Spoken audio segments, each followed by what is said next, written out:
Cotopaxi Magazine presenta El Gran Padrino, la investigación que destapó una red de corrupción y narcotráfico en el gobierno de Ecuador. La investigación periodística de La Posta destapó la mayor red de corrupción y narcotráfico infiltrada en el gobierno de Ecuador. En mayo del 2021, la policía ecuatoriana inició una investigación secreta sobre una red de narcotráfico vinculada a la mafia albanesa. Esta investigación terminó revelando nexos entre el narcotraficante Rubén Cherres y Danilo Carrera, cuñado del presidente Guillermo Lasso Mendoza. La investigación policial y periodística reveló una gran red de corrupción y narcotráfico que operaba en las altas esferas del gobierno, repartiéndose contratos en empresas públicas estratégicas. Se documentaron sobornos, direccionamiento de contratos, lavado de dinero y vínculos con el crimen organizado. El caso provocó un terremoto político en Ecuador, con investigaciones penales, allanamientos a entidades públicas, renuncias masivas en el gabinete y una acusación de juicio político contra el presidente Lasso. El 9 de enero de 2023, momento en el que se revela la existencia de una estructura de corrupción que operaba en las empresas públicas.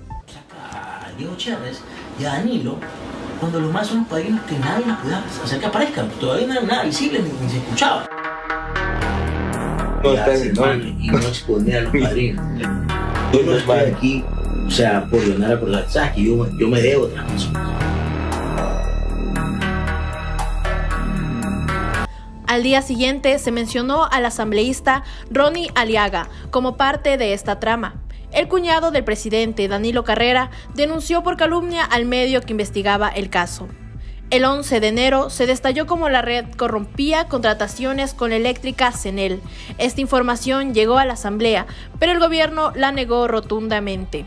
En el tiempo que está en la Fiscalía llevó por medio de unos 10 casos en cuanto a delincuencia organizada por tema de tráfico de sustancias sujetas a fiscalización y tema de asesinato y sicariato. Pero también existen otros ciudadanos que son familiares o de parte de la misma organización sobre los cuales como Fiscalía se realizaron investigaciones respectivas. Según un registro del 2018, de 160 albaneses que había en nuestro país, al menos el 40% tenía vínculos con el narcotráfico. Poco menos de la mitad. Esto según un agente de antinarcóticos citado por la iniciativa Global contra el crimen organizado transnacional. Y es como bajo la vulnerabilidad de las instituciones de nuestro país, quienes en Albania son identificados como sus mayores narcotraficantes en Guayaquil, viven como empresarios y desde hace ya 2 décadas. El 14 de enero, Lasso prometió colaborar con las investigaciones, pero 2 días después surgió una bomba periodística. Yo prefería que me dé $150,000 mensuales. A mí como que me da tranquilidad esta en mi cabeza. Ahora, el momento que haya más de eso, pues lo ahorras para mí después, ahí ves, y ya sabes, obviamente, como primo, que casa Valeria, ¿cierto? En Alemania, y que vamos a ir a abrir las cuentas en Andorra para estudiantes. El hermano de Javier. ¿Ya? El hermano de Javier. Ya, ok, ya. Necesitamos el currículum. Ya, manda el currículum lo más rápido posible. Ahí el Propexi y el Propexi se puede hacer cosas, pero una vez que pongan la hacemos. Así, de acuerdo. ¿Ok? De acuerdo. Porque ahí se ponen millones de euros y afuera, con los push. Los muertos de rima, Roberto, porque vive belleza, pero bien manejadito. Ahí hacemos bien manejadito. Mire, Prospecto Pera tiene 400 personas, Prospecto Pera, igual de eficiente, 400 personas menos. 200 personas mensuales tienen un ahorro de, no sé, algunos millones de dólares al año. Entonces, para recortar el recortaje, esa plata que se ahorra va a ayudar a bajar el déficit fiscal. Quedaba al descubierto el rol de altos funcionarios en la red corrupta. ¿Cómo operaba Leonardo Cortázar, alias Messi, en las eléctricas CENEL y SELEC, en convivencia con funcionarios como Luque, Orbe y gerentes para direccionar contratos hacia sus empresas fachada? Casos de licitaciones amañadas, uso de empresas de familiares y triangulaciones. El 17 de enero se reveló el perjuicio millonario al Estado en un convenio de Flopec. El cuñado del presidente demandó por calumnias. El 18 de enero se conformó la comisión investigadora en la Asamblea. Mientras la Fiscalía allanaba domicilios, el presidente intentó contener el temporal, pero nuevas pruebas lo complicaban más. La Fiscalía General del Estado ejecutó varios allanamientos la madrugada de este viernes 20 de enero dentro del caso de una supuesta red de corrupción en empresas públicas de Ecuador. La institución informó que ejecutó 8 allanamientos simultáneos en Guayaquil y 1 en Quito a viviendas de personas que están siendo investigadas por la presunta trama de corrupción en las empresas del sector eléctrico de Ecuador. Como evidencias, en los domicilios los agentes fiscales levantaron indicios como documentos, dispositivos de almacenamiento, teléfonos celulares, computadores, joyas, entre otros. Audio revela generales decididos a cerrar la investigación para proteger al presidente. Deciden cambiar el enfoque a lavado de activos. La comandante general también está al tanto. Oye, ¿qué pasó que no me enviaste el currículo? ¿No me enviaste? No me lo ha enviado ese cojudo. Dile que me lo envíe, que tengo la reunión en 1 hora. Bueno, ya, mañana, a ver, ya tengo el nombre yo. Ya, ese va de ministro, ¿no? Confirmado, ya, ok, ya, no te preocupes, ya, ese va de ministro confirmado, ya. De todas maneras, mañana, ok, yo a primera hora reviso, que me lo envíe, igual lo envío yo y le voy a sacar uno físico, para yo mismo entregártelo en las manos. Y cuando vengas, nos reunimos con Juan Carlos Holguín. ¿Ya? En tu casa. No, aunque te parezca mentira, lo pongo ministro también. El 20 de enero se allanan domicilios para investigar a los involucrados en el caso y en el mundo judicial se le denomina caso Encuentro. En el caso Encuentro, Leonardo Cortázar sería el operador de la estructura criminal que manejó el sector eléctrico desde la clandestinidad. Antonio Icaza ocupó la gerencia general de CENEL desde el 15 de noviembre del 2021 hasta el 27 de enero del 2023. El Frente Parlamentario Anticorrupción, que era dirigido por el ex candidato presidencial Fernando Villavicencio, denunció que durante su administración, CENEL suscribió 1.694 contratos por $354 millones aproximadamente. Pero dichos contratos presentaban varias irregularidades. En los audios filtrados aparecen también los nombres de Roberto Bueno, Julio León y Jorge Orbe, quienes habrían sido ubicados por Cortázar como operadores dentro de CENEL. Los presuntos vínculos de las autoridades gubernamentales con la mafia albanesa salieron a la luz pública el pasado enero del 2023. El 22 de enero, Guillermo Lasso confiesa conocer la investigación desde julio de 2021, pero niega intervención. Una reunión privada confirma su conocimiento y la posterior sugerencia de cierre. ¿Cuál fue su papel en este intricado juego de poder?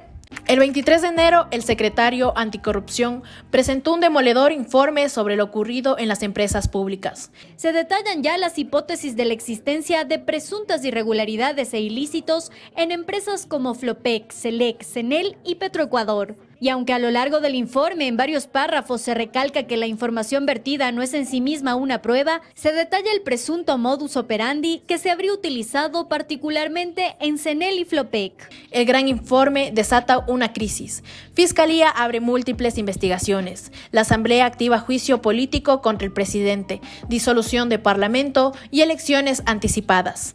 Para dar una salida constitucional al Ecuador, he decidido aplicar el artículo 148 de la Constitución de la República que me otorga la facultad de disolver la Asamblea Nacional. Además, he solicitado al Consejo Nacional Electoral la convocatoria inmediata a elecciones legislativas y presidenciales para el resto de los respectivos periodos. El 26 de febrero, representantes de los partidos políticos de UNES y Pachacutic presiden la comisión ocasional que investigará el caso del Gran Padrino en la Asamblea. Para febrero, la política entró en su clímax. Comenzaron las renuncias en el gabinete de Lasso. 1 de febrero. Lasso afirma que su gobierno está bajo un ataque grosero y mentiroso.